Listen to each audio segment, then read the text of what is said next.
Bismillahirrahmanirrahim. Assalamualaikum warahmatullahi wabarakatuh. Alhamdulillahilladzi hadana lihada wa ma kunna linahtadiya laula an hadanallah. Asyhadu an la ilaha illallah wahdahu la syarikalah wa asyhadu anna Muhammadan abduhu wa rasuluh sallallahu alaihi wa ala alihi wa sahbihi wa man walah wa man tabi'ahum bi ihsan ila yaumil qiyamah.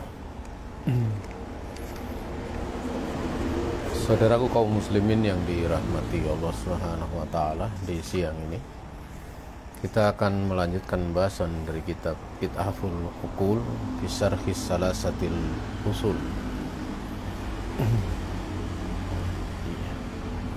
Kitab yang membahas tentang penjelasan terhadap kitab Al-Usulus Salasah dan disyarah oleh Syekh Ubaid Al-Jabiri hafizahullah ta'ala. Kemudian beliau melanjutkan setelah pertemuan terakhir kita membahas seputar masalah dalil khauf, ya. Qala al-musannif rahimahullah ta'ala wa dalilur raja qauluhu ta'ala faman kana yarju liqa'a rabbih falyamal amalan shalihan wa la yusyrik bi ibadati rabbih ahada. Dalil tentang roja, yaitu berharap, itu firman Allah Subhanahu wa taala, maka barang siapa yang dia berharap bertemu dengan Rabb-nya, hendaklah dia beramal dengan amalan yang soleh, dan hendaklah dia tidak mensyirikkan Allah dengan sesuatu apapun, tidak mensyirikkan Rabb-nya dengan sesuatu apapun di dalam dia beribadah kepadanya. Dari situ nampak bahwa amal soleh itu senantiasa beriringan dengan berharap terhadap Allah Subhanahu wa taala.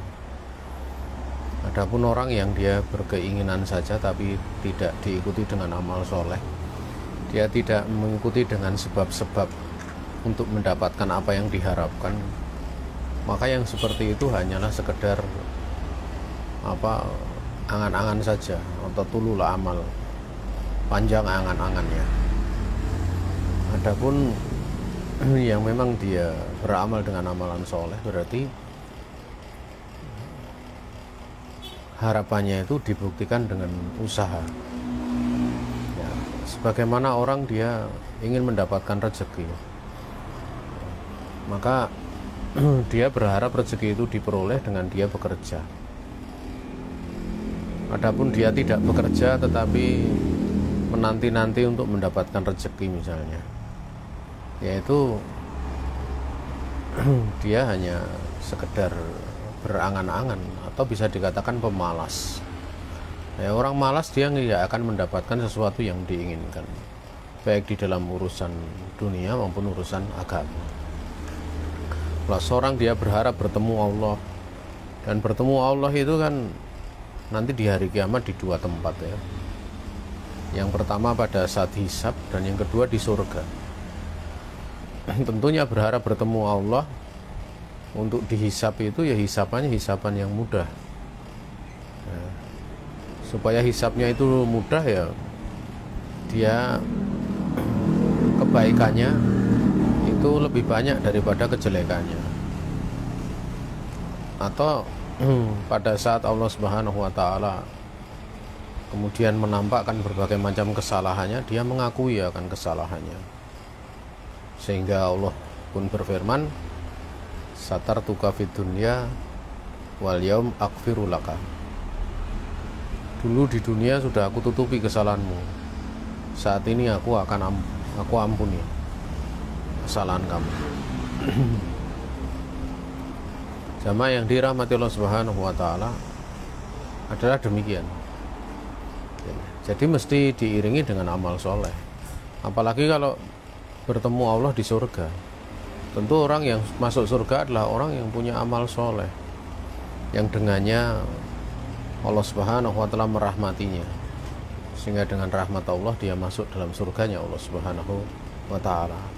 Jadi kalau tidak punya amal soleh, bagaimana mungkin dia akan bisa masuk dalam surganya Allah Subhanahu wa Ta'ala untuk bertemu dengannya. Roja itu adalah ahadu maqamatil ibadah. Dia adalah salah satu dari tingkatan-tingkatan di dalam ibadah. Dan dia adalah amalul insan fi rahmatillahi ta'ala wa afwihi, yaitu harapan seseorang di dalam mendapatkan rahmat Allah Ta'ala dan kemaafannya.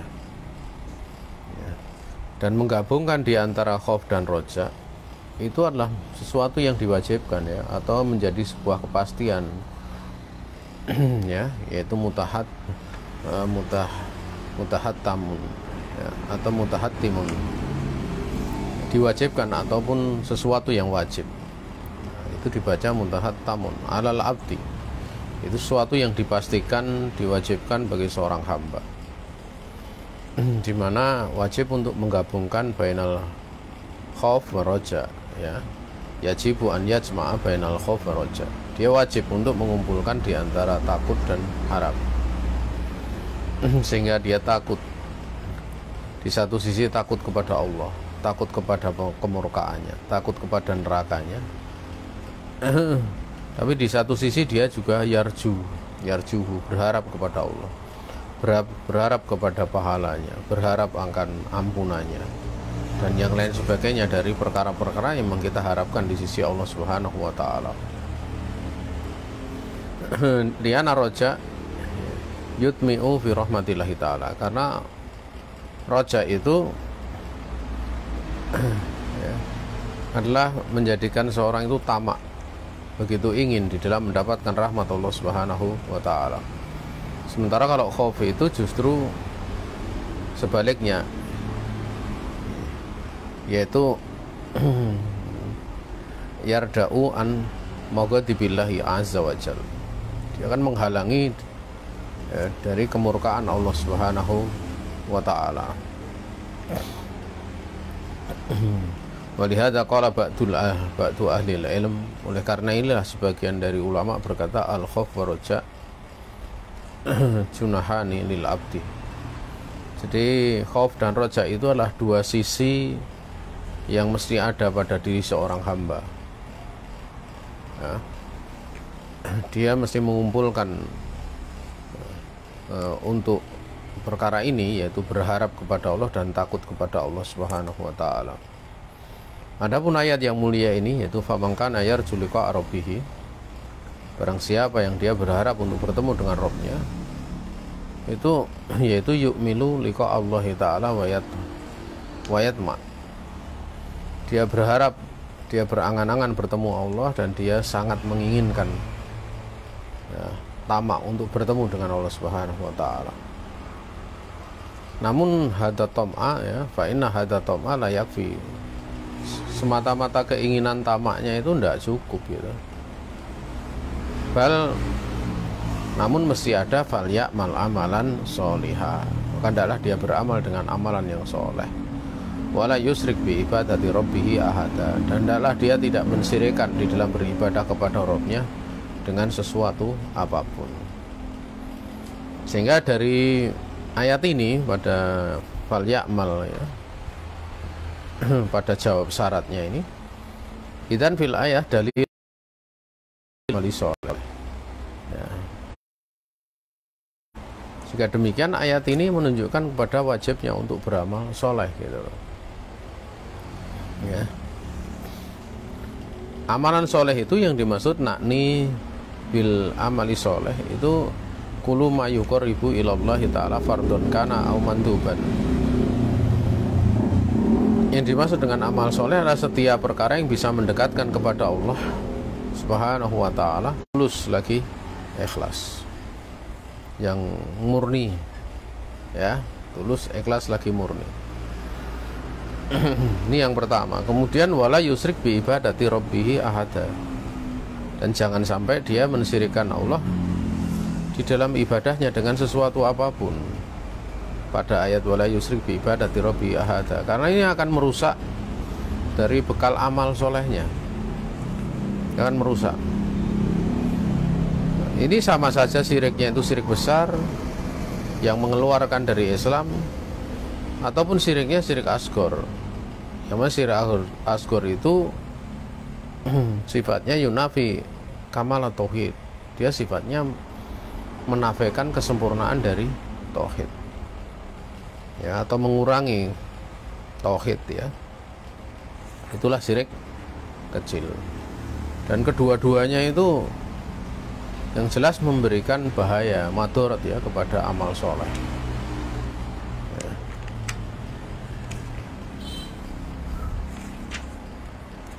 Kalau syirik besar itu bisa menjadikan amal soleh itu menjadi batal semuanya, akhirnya tidak menjadi amal soleh, ya. Kalau syirik kecil itu sifatnya mengurangi nilai amal tersebut, gitu. Nah, kalau berkurang terus karena syirik kecilnya banyak, itu sampai kemudian tidak tersisa pada dirinya itu keimanan. Makanya syirik kecil itu sifatnya ya menjadi penghantar kepada syirik besar, ya.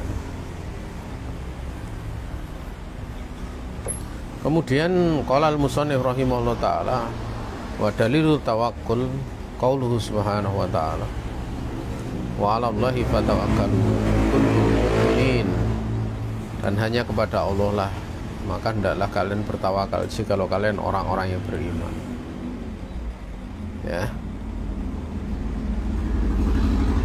Juga firman Allah Subhanahu wa taala, "Wa man yatawakkal 'alallahi fa huwa hasbuh."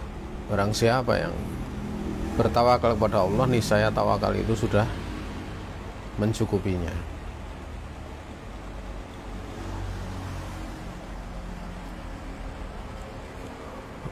Dan tawakal itu disertai dengan asbab, ya, mengambil sebab. Makanya tatkala Allah Subhanahu wa taala menyebutkan di dalam firman-nya wa idza azamta fatawakkal 'ala Allah, yaitu apabila kamu itu sudah berkeinginan kuat, ya, maka bertawakallah kamu kepada Allah. Ini ada isyarat yang sangat jelas, ya, bahwa setelah ada apa istilahnya keputusan di dalam sesuatu perkara, ya, tinggal menjalankan keputusan itu dengan dia mengambil sebab dan tetap bertawakal kepada Allah. Ayat itu kan sebenarnya disebutkan kaitannya dengan, ya, tentang perintah untuk bermusyawarah. Wa'fu anhum wastaghfir lahum wasyabirhum fil amr. Fa idza azamta fatawakkal 'ala Allah. Maafkanlah mereka, para sahabat, dan mintakanlah ampun untuk mereka itu di hadapan Allah Subhanahu wa taala. Dan bermusyawarahlah kamu wahai Muhammad alaihi salatu wassalam kepada mereka. Kalau sudah ada musyawarah, sudah ada ketetapan hati, fa idza azamta fatawakkal 'ala Allah. Berarti kan di situ menunjukkan keputusan dari musyawarah itu apa gitu, mesti dilaksanakan, kan gitu. Tinggal sisanya nanti hasilnya diserahkan kepada Allah, yaitu dengan menyandarkan keyakinan, menyandarkan hatinya kepada Allah Subhanahu wa taala di dalam menggapai sebuah masalah yang diinginkan, di dalam menolak sebuah kemadaratan, ya, disertai dengan usaha yang sungguh-sungguh, kan seperti itu. Makanya doa tentang tawakal itu kan, kita keluar rumah itu bismillahirrahmanirrahim walallah wala. Dikala kita doa keluar rumah itu bismillahirrahmanirrahim walallah wala haula wala quwata illa billah. Nah, ini ada isyarat bahwa orang keluar rumah itu memang dalam rangka mengambil sebab gitu. Mau ke pasar tentu mau jual beli atau mau apa gitu. Kan nggak mungkin ke pasar mau misalnya tidak ada keperluan, tidak mungkin. Seorang mau ke rumah sakit, berarti kan mau berobat agar sembuh penyakitnya, kan. Seorang mau belajar agar supaya bisa mengambil ilmu, keluar rumahnya bismillahi tawakkaltu 'alallah wala haula wala quwata illa billah. Di situ ada isyarat bahwa di dalam tawakal itu tidak kemudian meninggalkan sebab ya, tapi mengambil sebab gitu. Hanya saja mengambil sebabnya kan tidak perlu diceritakan. Saya mau begini, saya mau begitu kan enggak gitu loh. Tapi dimaklumi pada bismillah itu sebenarnya ada perbuatan yang ingin dia lakukan di dalam hatinya dengan diperkirakan sesuai dengan apa yang mau dia lakukan. Misalnya bismillah, hanya dengan menyebut nama Allah saya mau pergi pasar, adhabu ila suqi, kan gitu. Tapi kan takdirnya kan tidak perlu disebut itu, cuma cukup di dalam hati. Makanya bismillahi tawakkaltu 'alallah wala haula wala quwata illa billah itu bisa untuk dalil bahwa niat itu ada dalam hati. Niat itu dalam hati. Dan sebenarnya di kalangan madhab Syafi'i sendiri, kalau ada sholat usoli fardhu dhuhri ya, itu sampai terusnya selesai itu ya, itu sebenarnya itu bukan niat sebenarnya. Di kalangan madhab Syafi'i sendiri itu bukan niat sebenarnya, tapi melafatkan niat. Niatnya ya pada saat itu dia takbiratul ihram, saat sebelumnya itu takbiratul ihram di dalam hati. Makanya kalau di kalangan madhab Syafi'i sendiri sebenarnya niat itu bukan pada saat usoli itu. Usoli itu melafatkan niat gitu loh. Jadi seolah-olah pada saat mengucapkan usoli itu berlatih mengingatkan untuk nanti niatnya benar gitu loh dalam hatinya. Jadi bukan usoli itu sendiri niatnya, bukan. Makanya mereka mengatakan melafatkan niat itu sunat hukumnya. Dan mereka paham bahwa niat itu dalam hati. Jadi talafudun niyah itu mimbab dari apa? Mimbab untuk mengingatkan saja, supaya orang waspada jangan sampai niatnya salah. Makanya kalau kita mau teliti sebenarnya niat menurut madhab Syafi'i itu susah gitu loh. Niat sholat menurut madhab Syafi'i itu susah gitu. Karena di dalam hati mengucapkan seperti itu ya pada saat mau ke masjid, selain niat mau sholat juga mau niat nagih hutang karena ketemu temannya yang punya hutang. Tapi kan ini bukan menjadi niat utama. Niat untuk nagih hutang itu nggak niat utama, sifatnya diikutkan saja. Tidak mungkin orang mengatakan saya semata-mata mau Jumatan untuk nagih hutang, itu tidak mungkin. Saya pergi ke masjid mau Jumatan ya ingin sholat Jumat. Tapi muta'alik dengan apa? Ya muta'alik dengan apa? Dengan fi'il atau perbuatan. Muta'alik dengan fi'il yang sesuai dengan perbuatan yang akan dilakukan. Seperti bismillahirrahmanirrahim, mau makan berarti muta'alik dengan apa? Akulu, saya akan makan. Tetapi akulunya itu diletakkan di belakang. Justru muta'aliknya diletakkan di depan. Ya. Ya. Muta'alik bi fi'il itu diletakkan di belakang. Ya. Sehingga di situ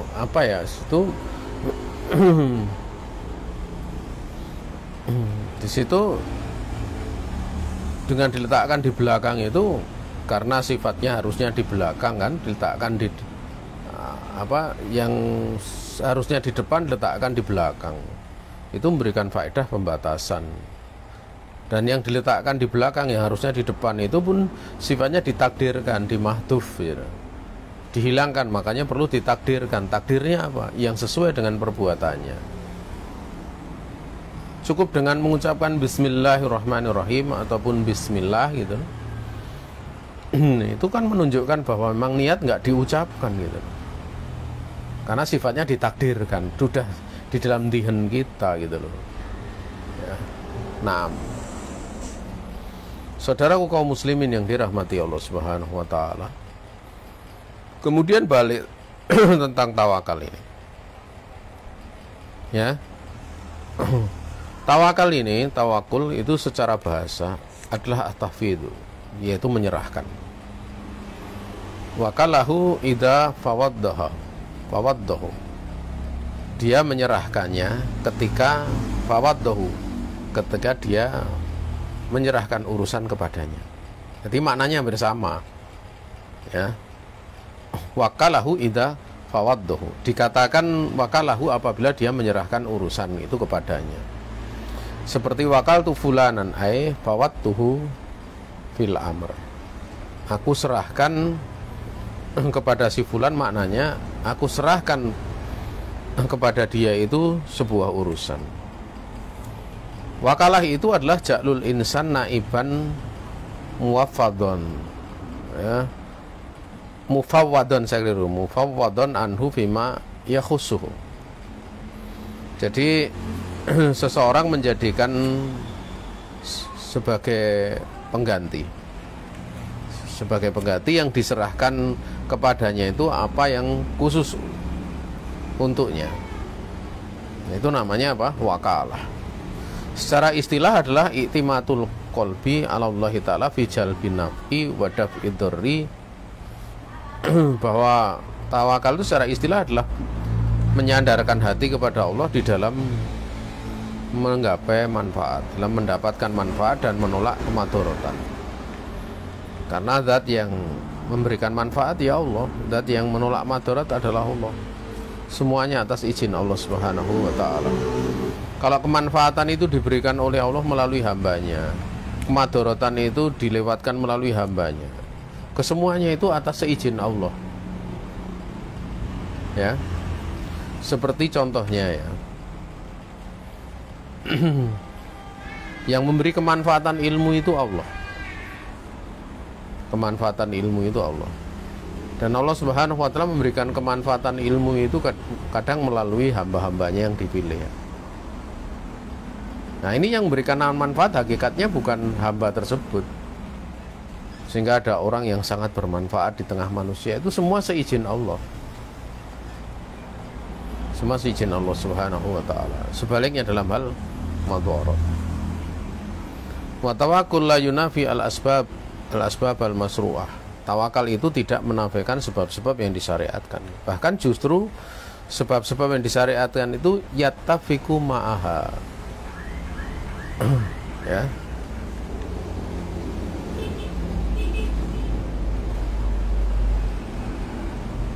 Bahkan tawakal itu dia apa? Mencocoki ya, atau berbanding lurus dengan apa? Dengan sebab-sebab gitu loh. Ya. Sepakat ya. Atau mencocoki dengan sebab-sebab syariat tadi. Waqad sabata sihatul akhdi bil asbab ma'a tawakkul. Dan sungguh telah tetap sahihnya mengambil sebab disertai dengan tawakal. Ya. Wa min dzalikum anna Rasul alaihi salatu wasallam wa huwa sayyidul mutawakkilin kana yatakhidul asbab ma'a tawakkulihi 'ala Allah. Dan yang demikian itu bahwa Rasul alaihi salatu wasallam beliau adalah pemimpinnya orang yang bertawakal. Beliau ini biasa mengambil sebab disertai dengan bertawakalnya beliau kepada Allah Subhanahu wa ta'ala. Contohnya, wa min fi'lihi alaihi salatu wasalam al-asbaba, dan termasuk dari perbuatan Nabi melakukan sebab, anahu idza arada ghazwata warra bi ghairiha ma'ida dil uddatil kafiyatilaha. Limadha yuwarri bi ghairiha hadza minal asbabil masru'ah hatta la ya'lamu al-maghzuna minal kufar. Jadi Nabi itu mengambil sebab kalau beliau mau perang itu, beliau itu menyembunyikan atau apa istilahnya, mengkamuflasekan dengan masalah lain. Ya, mengkamuflasekan dengan masalah lain. Seperti pada saat beliau berperang itu kan beberapa kali tidak disebutkan ini mau perang kemana, enggak. Ya, seperti itu.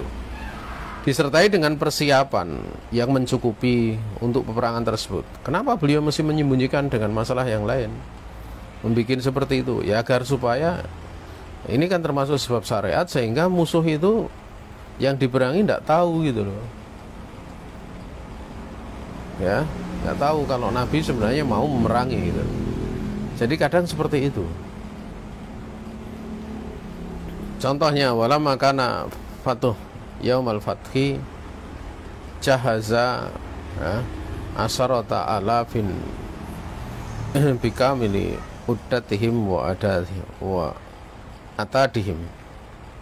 Tatkala pembukaan kota Mekah itu beliau membawa 10.000 ya, dengan persiapan dari mereka yang sempurna, dan juga peralatan-peralatan mereka ya.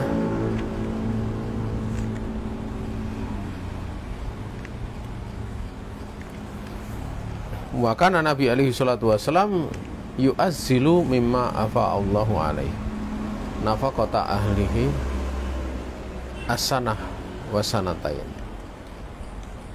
Dan Nabi alaihi salatu wasallam juga beliau itu menyisihkan dari harta rampasan perang. Ya, fa'i itu harta rampasan perang tidak melalui peperangan. Kalau melalui peperangan namanya ghanimah.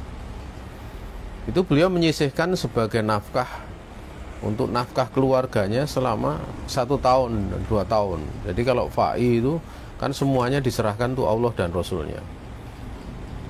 Ya, tidak dibagi sebagaimana ghanimah. Maka Nabi alaihi salatu wasallam waktu itu ya beliau ya memberikan nafkah dengan mengambil untuk nafkah istrinya itu selama 1 tahun atau 2 tahun. Berarti kan di situ tetap beliau mengambil sebab di dalam hal nafkah untuk mengurusi keluarganya dan memberikan nafkah, bukan hanya kemudian bertawakal. Karena tawakal itu disertai sebab gitu ya, tidak bisa kemudian tawakal hanya diam saja. Juga waqad amarallahu ta'ala al-ibadah bisa'yi bitolabil kasbi fi ayatin katsiratin.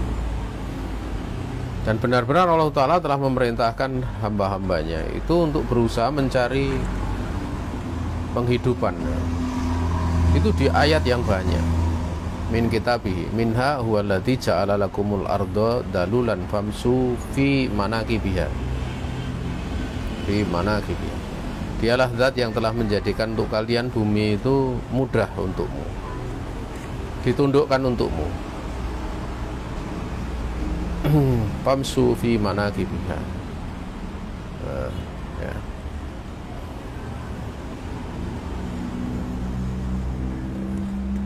Maka kemudian kamu bisa berjalan di seluruh penjurunya. Berjalanlah kamu di seluruh penjurunya. Bahkan ya Syekh Utsaimin itu tatkala beliau menjelaskan ya di dalam hadis riwayat Imam Muslim dari jalan Abi Sa'id Al-Khudri itu Abi Sa'id Al-Khudri mengatakan kunna nahzuru bisolati Rasulillah alaihi salatu wasallam, kami perhatikan, atau qiyama ya, nahzuru qiyama Rasulillah alaihi salatu wasallam bisolati duhur wal asr. Jadi di dalam sholat duhur dan asar itu kami memperhatikan ya berapa lama gitu berdirinya Rasulullah. Maka beliau menyebutkan bahwa di 2 rakaat awal sholat duhur ya itu beliau membaca seukuran surat Alif Lam Mim Tanzil Sajadah. Wah, ini Alif Lam Mim Tanzil Sajadah kan surat yang ke-32 kan. Surat 32 berarti kan itu sudah di luar surat mufassal ya. Kan mufassal itu ada yang tiwal, ada yang wasat, ada yang kisor, ada yang panjang, ada yang pertengahan, ada yang pendek. Yang biasanya kalau yang panjang dibaca di subuh, kalau yang pertengahan dibaca di isya, Kalau yang pendek dibaca di maghrib. Itu kan dari surat Qaf sampai surat Al-Mursalat itu adalah tiwal mufassal. Ya, panjangnya dari surat mufassal. Kemudian surat An-Naba sampai surat Al-Lail itu kan pertengahannya mufassal. Kemudian kisornya itu dari Ad-Duha sampai An-Nas. Tapi Nabi itu pernah sholat duhur itu membaca surat Alif Lam Mim Tanzil Sajadah. Seukuran itu di rokaat pertama dan rokaat kedua mah dikatakan ulayaini fi ulayaini. Ya. Di dua rokaat yang pertama itu seukuran surat Alif Lam Mim Tanzil Sajadah. Kemudian di dua rokaat terakhir di ukhroya ini, di dua rokaat terakhir beliau membaca itu nisfu dzalik atau nisfa dzalik, setengah daripada itu. Setengah daripada itu. Sementara beliau sholat di waktu asar itu seperti seukuran di dua rokaat terakhir dari sholat duhur. Dan di dua yang terakhir rokaat ketiga dan keempat itu setengah dari dua rokaat di dua rokaat awal sholat asar. Berarti kan di situ menunjukkan bahwa sholat duhur itu lama gitu. Lebih lama dibandingkan sholat asar. Itu dijelaskan oleh Syekh Utsaimin ya, bahwa hadis itu adalah hadis tentang, di situ ada faedah tentang siasah ya. Siasah ibadah, siasah muamalah, bahkan siasah diplomasi beliau katakan. Diplomasi gitu. Karena bahasa Arab diplomasi gitu. Tapi itu diplomasi gitu loh. Ya. Kenapa sholat duhur dilebih panjangkan? Karena sholat duhur itu pertama, waktu istirahat. Ada qailula.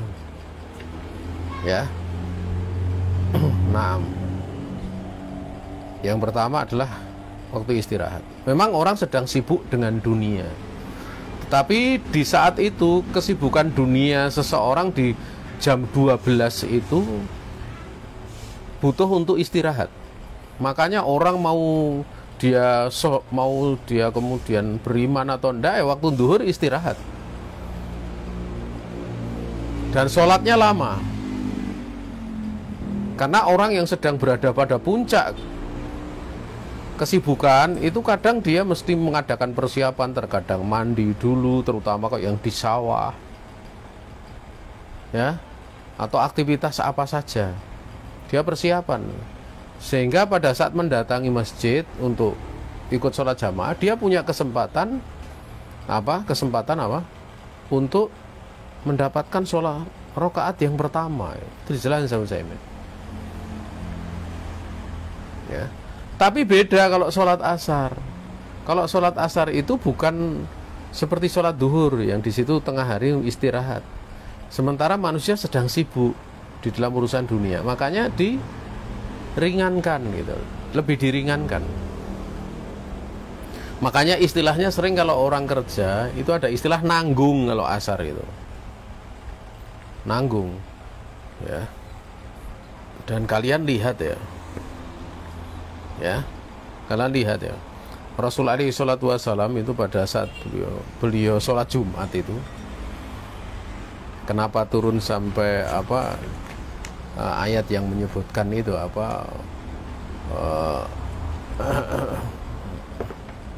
walau ra'au tijaratan aulah banding faddu ilaiha wa tarakuka qa'ima. Itu kan ceritanya Nabi itu sedang khutbah gitu. Nabi sedang khutbah, manusia lihat ada perdagangan hari Jumat itu, kemudian bubar itu loh. Dari khutbah, mendengarkan khutbah Nabi itu udah keluar dari masjid gitu loh, sampai tidak tersisa di hadapan Nabi pada waktu Nabi berkhutbah kecuali 12 orang. Itu menunjukkan bahwa memang perdagangan itu sangat apa ya, kesibukan manusia pada dunia itu bisa membuat apa istilahnya memalingkan dari mengingat Allah gitu. Wong di situ yang khotbah Nabi kok ya ditinggalkan gitu loh. Di situ lafadznya apa dengan lafadz ingfadu ilaiha, bukan ilaihi. Bukan pada ilaihi tapi ilaiha, menunjukkan kepada tijarah. Kenapa kok dikaitkan dengan permainan? Kalau mereka melihat perdagangan dan permainan lahwan ingfadu ilaiha, itu kemudian bubar, kemudian menuju ke sana, ke perdagangannya, bukan kepada permainannya. Karena dahulu di masa Nabi itu kalau ada kafilah dagang, itu kemudian mereka akan, penduduk melihat dari kejauhan itu sudah ada kafilah dagang, itu kemudian nabuh duf. Jadi kayak alat kerbana itu, tabuh dung kayak gitu. Dalam rangka apa? Untuk persiapan dari penduduk yang mau, ahli Madinah yang mau didatangi kafilah dagang itu. Atau bisa pula adalah untuk persiapan kalau terjadi apa yang terjadi, sehingga mereka sadar. Ya. Namun yang dimaklumi yang sering terjadi dengan duf itu ditabuh itu adalah perdagangan. Jadi tatkala kemudian terdengar suara seperti itu di hari Jumat, menunjukkan akan ada kafilah dagang datang, sudah mendekati kota Madinah. Lah itu mereka sedang Nabi dan para sahabat waktu itu sedang khotbah. Nabi sedang khotbah, sahabat sedang mendengarkan khotbahnya untuk sholat Jumat. Lah kurungu dung ya kayak gitu. Itu kemudian mereka berdiri kemudian menuju ilaiha, bukan ilaihi, menunjukkan bahwa para sahabat itu tidak suka dengan permainannya, tapi kepada dagangnya itu gitu loh. Kemudian turun ayat itu, kemudian diberikan peringatan, teguran oleh Allah Subhanahu wa Ta'ala, menunjukkan bahwa apa, memang dunia itu menarik gitu loh. Jadi jangan heran kalau kajian kosong, kok di tangannya kenapa tuh, wah sibuk nyari uang gitu. Jangan heran gitu. Itu sudah tabiat manusia di zaman Nabi aja dialami kok. Apalagi di zaman kita. Makanya kalau ada orang kok belajar sampai kemudian kayak seolah-olah lupa dengan dunia, ya ada seperti itu, tapi jumlahnya sedikit gitu. Jumlahnya sedikit. Para sahabat itu dulu kalau habis subuh itu kan menanti Nabi bersabda atau menyampaikan wahyu. Ya. Kalau enggak ya kemudian mereka bubar. Para sahabat bubar. Ahli sufah yang ada di masjid itu, yang mondok itu nanti kalau enggak ada, Nabi enggak memberikan taklim, enggak menyampaikan ayat, enggak menyampaikan hadis, yuk langsung bubar. Nanti ada yang ke pasar, ada yang ke sini. Lah satu-satunya yang sering enggak seperti itu Abu Hurairah. Dari orang-orang yang mondok di situ tuh Abu Hurairah. Abu Hurairah itu sering duduk menanti Nabi, walaupun kayak enggak ada pelajaran, beliau menanti situ. Sampai tatkala Nabi datang ke masjid kok dilihat Abu Hurairah, nah, Nabi mendekati, kemudian Abu Hurairah menceritakan hafalannya itu. Baru setelah itu Nabi mendoakan serbannya, dan serbannya didekap di dada Abu Hurairah. Nah, itu enggak lupa. Makanya kalau kita pelajaran itu, kalau pelajaran takhusus itu enggak usah dicari solusi gitu loh. Ini kok pengajian kok lama-lama kok mereteli, udah enggak usah dicari solusi, karena udah dulu kayak gitu. Ya, udah dulu itu tabiat manusia gitu. Jadi nggak usah heran gitu loh.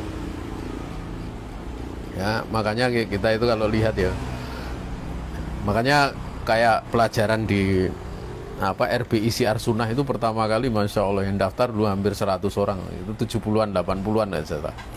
Di tes yang diterima kalau tidak salah 37 atau 38 saya ingat ya. Baru tahun pertama ya udah langsung, wah baru berapa bulan itu sudah langsung serut gitu. Tinggal kalau tidak salah tahun pertama itu enggak salah 12 atau berapa orang, 9 atau tahun kedua ya, tahun kedua sudah menjadi 5 orang. Awal-awal masih 7, 8, saya masih ingat. Sampai selesai tinggal 5 orang. 5 orang. Begitu masuk tahun ketiga tinggal 4 orang gitu, kurang 1 gitu. Itu nanti tahun keempat nggak tahu tinggal berapa orang. Dan itu nggak ada masalah. Memang ya seperti itu, yang namanya takhosus itu seperti itu sejak zaman dulu ya kayak gitu. Nggak usah heran gitu. Makanya kalau di pondok-pondok ulama ya, pondok-pondok ulama itu kan ada pelajaran yang sifatnya umum, ada yang umum. Itu kalau umum yang datang banyak juga, santri-santri semua diwajibkan. Tapi nanti kalau udah takhosus ini itu ya enggak banyak jumlahnya. Salah satu guru saya itu, beliau pada waktu bercerita belajar usul fikih ya, itu dari sekitar 200 orang di hadapan seorang syekh, itu selesai usul fikih itu warokot itu, beliau cerita warokot ya, itu sampai selesai kalau tidak salah 7 orang itu dari 200 loh. Itu di pondok salah satu ulama yang dikenal gitu, yaitu di pondoknya Syekh Mukbil rahimahullah ta'ala di Yaman, yang kemudian dipegang setelahnya oleh Syekh Yahya waktu setelah meninggal kan itu beliau. Kemudian beliau pernah bercerita pula pada waktu belajar kepada ulama di Saudi gitu. Itu beliau belajar beberapa materi kitab ya, takhosus dengan hafalan dan sebagainya itu. Beliau udah ngajak beberapa teman untuk takhosus ya. Enggak ada, akhirnya beliau belajar sendirian. Dikala belajar sendirian itu kan syekhnya ini Syekh Sa'ad Asistri ya itu kan. Itu ternyata ada antrinya gitu loh. Dan yang antri bukan penuntut ilmu biasa tapi ulama. Syekh Abdul Aziz Ar-Rajihi. Jadi pada waktu setelah pelajaran selesai datang seorang syekh sepuh ya, kenalan. Waktu itu guru saya tidak tahu kalau itu Syekh Abdul Aziz Ar-Rajihi. Karena habis pelajaran Syekh Sa'ad itu beliau belajar, guru saya belajar sendirian loh, tidak ada temannya loh. Takhosus. Walaupun hanya sampai tingkatan tertentu karena setelah itu disyaratkan hafal Quran. Tapi beliau belum hafal Quran. Jadi setelah belajar Kaswah Subat kalau tidak salah. Kemudian ditanya, kamu udah hafal Quran belum? Belum. Udah sampai di sini pelajarannya gitu. Nah di situ ada ulama sepuh yang datang. Itu Syekh Abdul Aziz Ar-Rajihi. Nah, waktu kenalan itu kan kenal ditanya Mas Muk itu siapa namanya, kenalan. Guru saya itu tidak tahu kalau itu Syekh Abdul Aziz Ar-Rajihi, seorang ulama yang sangat masyhur. Ya. Akhirnya apa? Begitu menyebut namanya menyebut namanya baru kemudian dia kaget beliau. Intinya ini Syekh malu sampai malu itu. Itu apa, belajar apa coba? Beliau belajar juga, padahal dengan tingkatan keilmuan beliau yang seperti itu, belajar saya agak lupa ya antara apa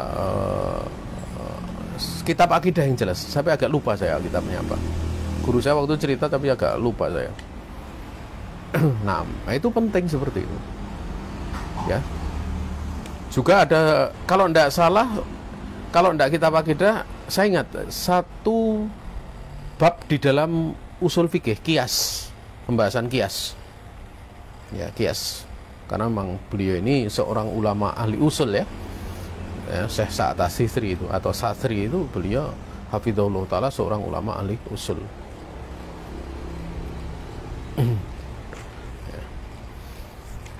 Nah, jadi seperti itu, jadi tidak usah heran gitu, tidak usah heran ya. Tidak perlu dicari begini-begini ya, seperti itu, memang seperti itu gitu ya. Nah, dibutuhkan semangat yang beda, semangat yang lebih gitu loh ya. Makanya kalau program 4 tahun kemudian selesai, nanti ada muridnya sampai selesai itu 4 atau 3 saja udah Masya Allah ya, ya Insya Allah ya, udah itu patut untuk banyak-banyak bersyukur gitu. Makanya kadang kalau saya sendiri kalau dimintai, kadang ada orang takhosus itu kadang kan mangu-mangu gitu, nanti rampung atau enggak gitu loh. Rata-rata ya mandek di tengah jalan kok ya. Mandek di tengah jalan. Atau kadang sudah mendengar kitabnya saya udah wah sulit gitu, enggak ada seperti itu. Ya. 6. Saudaraku kaum muslimin yang dirahmati Allah Subhanahu wa taala. Nah, seperti itu beliau mengadakan persiapan. Kemudian Nabi alaihi salatu wasallam bersabda tentang tawakal ini. Lau annakum tatawakkaluna 'alallahi haqqa tawakkulih la razaqakum kama yarzuqu at-tayra. Taqdu khimasan wa taruhu bitanan. Andaikan kalian itu bertawakal kepada Allah dengan sebenar-benarnya tawakal, niscaya itu Allah akan memberikan rezeki kepada kalian sebagaimana Allah memberikan rezeki kepada burung, seekor burung yang dia pergi berbagi itu dalam keadaan khisoman, lapar, kemudian sore itu dalam keadaan kenyang, ya. Dan tentu itu kan burung kan dia mencari nafkah itu sesuai dengan kebutuhannya. Maksudnya seperti ini loh, burung itu dia bawa makanan untuk dirinya dan anak-anaknya untuk sehari, besok cari lagi gitu. Nah, kalau manusia kan enggak, manusia itu enggak cukup seperti itu, masih untuk besoknya, sehingga walaupun sudah kaya raya ya pulau ya dibeli gitu. Ya, jadi sudah melebihi kebutuhannya gitu loh. Makanya sering dipikirkan bagaimana hartanya nggak habis 7 turunan. Ya, padahal kalau burung kan nggak seperti itu. Burung ya hanya hari itu untuk makan gitu. Apa kalian dapati kalau misalnya burung itu kemudian punya bekal ditaruh misalnya di situ untuk besok? Enggak.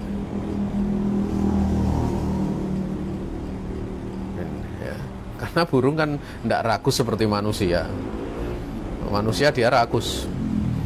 Butuhnya saja rumah itu paling hanya berapa, kamar tidur hanya berapa. Tapi pengennya kalau bisa punya rumah seluas lapangan sepak bola.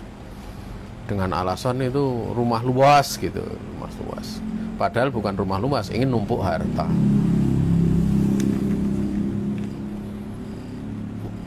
Wal ma'ruf indal uqala anatuyura la tamkusu fi aukariha au aksyasiha bal takhruju minha fi sobah jaiatan tatribu yaminan wa shimalan taftishu an kutiha wa ta'udu wa qad mala'at hawasiluha fahada hathun minhu alaihi salatu wassalam ana sa'i fi talabi rizki li'annahu daraba mithalan fituyur waqad arafnaha latahu qabla qalil. Ya ma'ruf di sisi orang yang berakal bahwa burung itu dia tidak akan tinggal hanya di sarangnya saja gitu, di tempat dia bersarang gitu. Bahkan dia akan keluar darinya di waktu pagi dalam keadaan lapar. Kemudian dia akan mencari, memperhatikan ke kanan dan ke kiri untuk meneliti apa ada makanan untuk burung tersebut atau enggak gitu loh. Kemudian dia balik dalam keadaan sudah penuh apa yang menjadi hasilnya diinginkan, artinya untuk dirinya dan nanti untuk anak-anaknya. Ya. Ini adalah anjuran dari Nabi alaihi salatu wasallam untuk berusaha di dalam mencari rezeki. Di mana dikarenakan beliau alaihi salatu wasallam beliau memberikan contoh di sini adalah kaitannya dalam mencari rezeki seekor burung gitu loh. Dan sungguh kita sudah tahu tentang keadaannya sebelum ini. Ya. Maka jamaah yang dirahmati Allah Subhanahu wa taala di situ ingin menjelaskan seputar masalah tawakal ya. Nabi alaihi salatu wasallam menjelaskan seputar masalah tawakal. Ya.